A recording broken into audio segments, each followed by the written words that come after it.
Sometimes it feels like you've seen everything a genre has to offer, and sometimes an independent film comes along and turns that right on its head. Hello my fellow Dreadites, welcome to Dread Alert. I'm Vince, and today we're talking about 2025's Sugarcane, which is now available on Tubi and Prime and wherever you get your video on demand. This film is interesting. It follows a trafficking survivor and her estranged brother as they race against the clock to save a young girl, Phoebe, from a masked man who's broadcasting her torture and maybe her eventual murder on the dark web.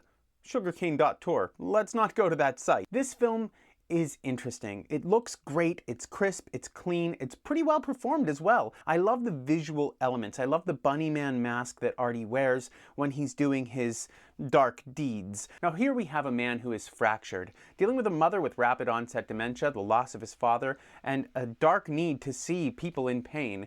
We see a man who has a hard time relating in society and in social situations, and then we see this man who is a stone-cold calculating operator.